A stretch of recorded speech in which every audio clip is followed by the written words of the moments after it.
tumeshuhudia kusainiwa kwa mkataba huu wa kuendeleza bonde la Msimbazi.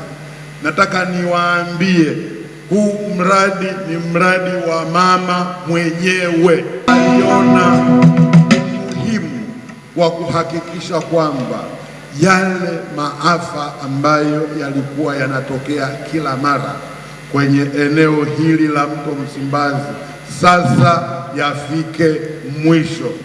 Ni mkataba ambao unaenda kubadilisha Dar es Salaam. Huu mradi sio wa miundombinu tu, ni mradi wa kuleta mabadiliko ya kweli.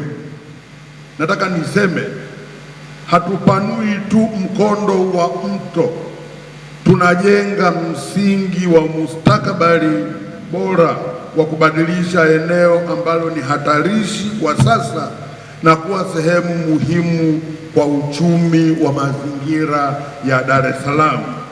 Na kupitia mradi huu yafuatayo yatafanyika. Kwanza, kunusuru maisha ya jamii zetu kwa kuhamisha zaidi ya nyumba 3,000 kutoka maeneo hatarishi kwa mafuriko na kutoa fidia stahiki.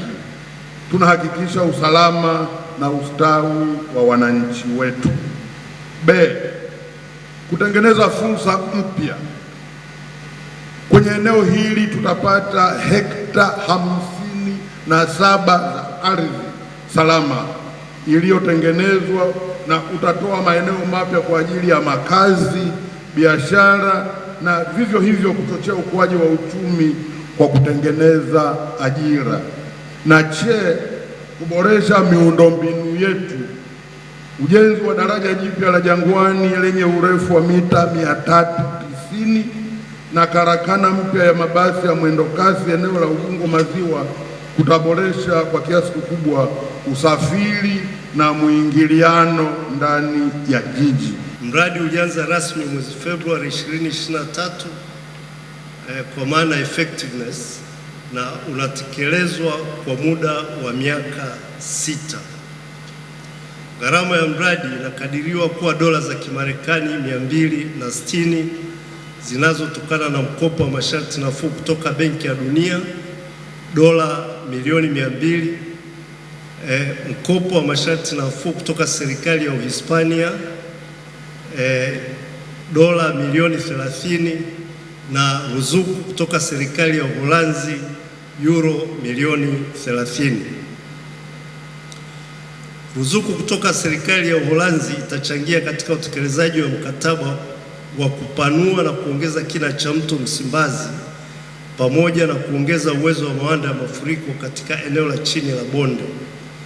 Kwa mujibu wa makubaliano kati ya serikali ya Tanzania na Uholanzi, fedha hizi zitalipwa moja kwa moja kwa mkandarasi baada ya kazi iliyokamilika kuthibitishwa na serikali.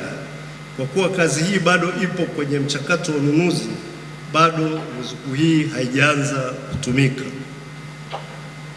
Mheshimiwa mgeni rasmi, mpaka sasa mradi umeshalipa kiasi cha shilingi bilioni 73.69 kama fidia kwa waathirika wa mradi wapatao 2551 kwa ajili ya kupisha uendelezaji wa eneo la chini la bonde. Kundi hili ni la waathirika wanaoathirika na mafuriko